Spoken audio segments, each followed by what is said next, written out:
శ్రీ గురుభ్యో నమ. శ్రీ మహాగణాధిపతయే నమ. ఇక కర్కాటక రాశి వారికి ఈ డిసెంబర్ నెలలో కర్కాటక రాశి వారికి యత్న కార్యసిద్ధి, అనుకున్నటువంటి యొక్క పనులన్నీ కూడా నెరవేరడము, అన్ని రంగాలలో అభివృద్ధి జరగడము అనేటువంటిది జరుగుతూ ఉంటుంది. మంచి ఆదాయం ఉంటుంది. స్థిరాస్తులు చరాస్తులు కొనడానికి మంచి సమయం ఆసన్నమైంది. ప్రయత్నం చేసి స్థిరాస్తులు కానీ చరాస్తులు కానీ మీకు నచ్చినటువంటివి కొనుగోలు చేయడానికి కూడా మంచిగా ఉంది. మంచి వారితో స్నేహితం ఏర్పడుతుంది ఈ నెలలో ఈ కర్కాటక రాశి వారికి. ఉద్యోగస్తులకు అధికారుల చేత మెప్పు పొందడము,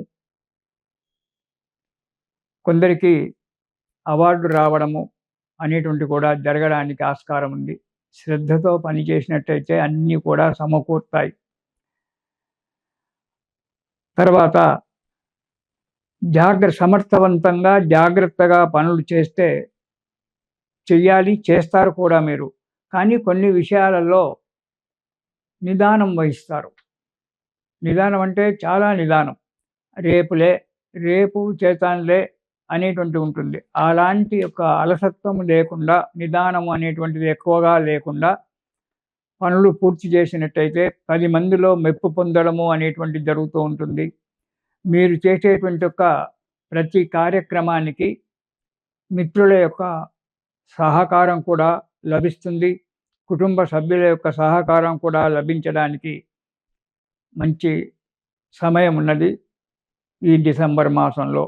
మీకు 1వ వారం కనుక చూసుకున్నట్టయితే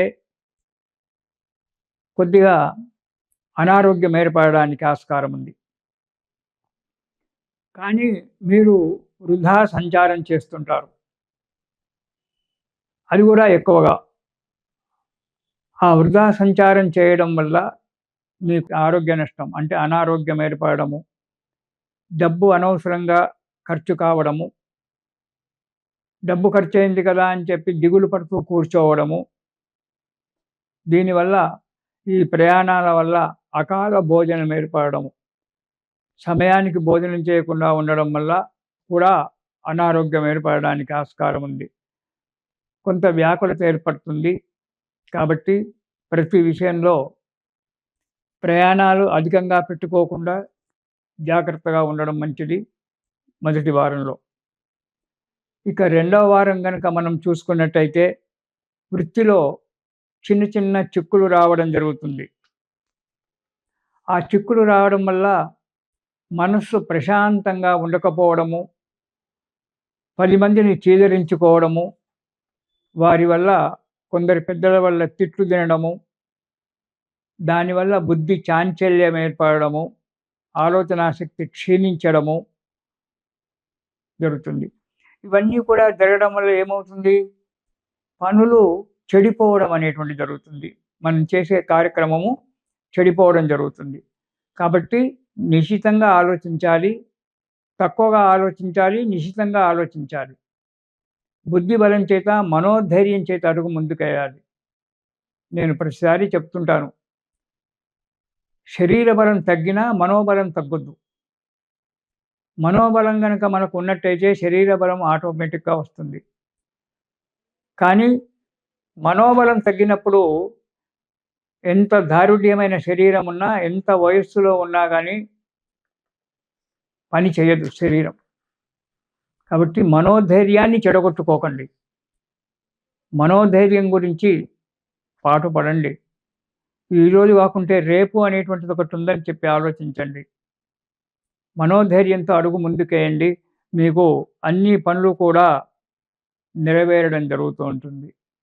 ఈ మనోధైర్యం చెడిపోవడం వల్ల పిచ్చి పిచ్చి పనులు చేయడము, డబ్బు నష్టపోవడము, ఆరోగ్యం నష్టపెట్టుకోవడము, 10 మందిని కోపగించడము, ఇవన్నీ కూడా జరుగుతూ ఉంటాయి. కాబట్టి మనోధైర్యమే మానవునికి చాలా ముఖ్యమైనటువంటిది. 2వ వారంలో శ్రద్ధతో, మనోధైర్యంతో అడుగు ముందుకేయండి. పనులు జరగడానికి ఆస్కారం ఉంది. ఇక 3వ వారం ఈ వారంలో యత్న కార్యములందు సఫలత పొందడం జరుగుతుంటుంది. మీరు ఏదైతే కార్యక్రమం చేయాలని చెప్పి అనుకున్నారో, ఆలోచనలో పెట్టుకున్నారో, ఆ కార్యక్రమానికి ఈ నెలలో రూపుదిద్దడం అనేటువంటిది జరుగుతూ ఉంటుంది.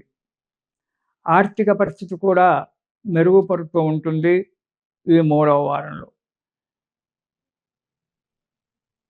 కొత్త వస్తువులు అంటే కొత్త పనులు కనుక్కోవడం జరుగుతుంది. సైంటిస్టులు ఉంటారు, డాక్టర్లు ఉంటారు, మంచి మంచి మేధావులు ఉంటారు. వాళ్ళు కొత్తనేటువంటి ఒక విషయాన్ని కనుక్కోవడము జరుగుతూ ఉంటుంది. దానివల్ల సంఘంలో కీర్తి ప్రతిష్టలు మెరుగుపడడం అనేటువంటిది జరుగుతూ ఉంటుంది.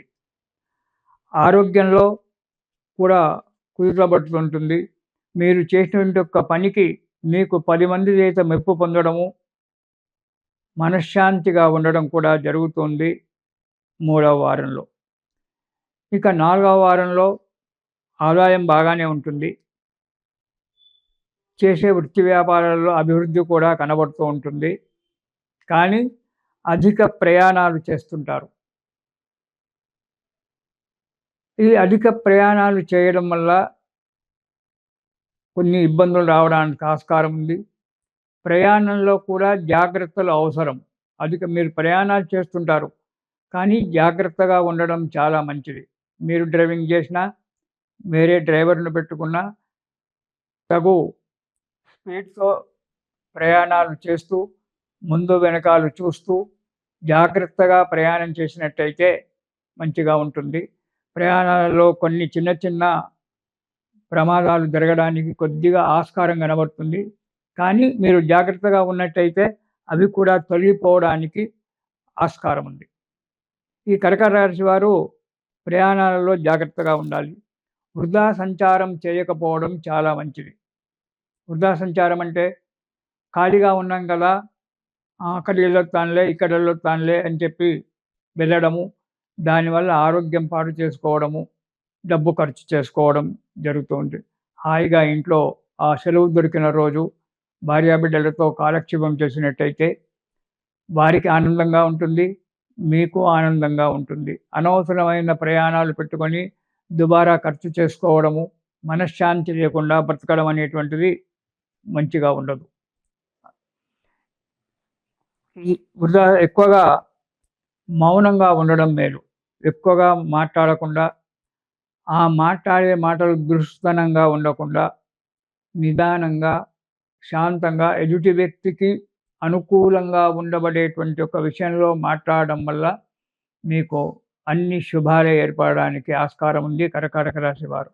సరే, ఈ ప్రయాణాలలో ఇబ్బందులు ఇవన్నీ కూడా ఉన్నాయి కాబట్టి ఈ రాశి వారు శివ కవచము లేదా శివ స్తోత్రము ఏదైనా సరే ప్రతిరోజు పారాయణం చేయండి.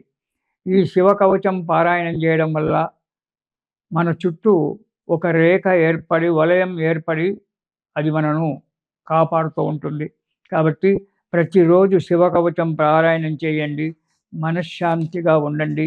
జీవితంలో సుఖము, సంతోషాన్ని పొందండి. తిరిగి వచ్చే సంవత్సరం 2026లో కలుసుకుందాము. ఇది శుభం.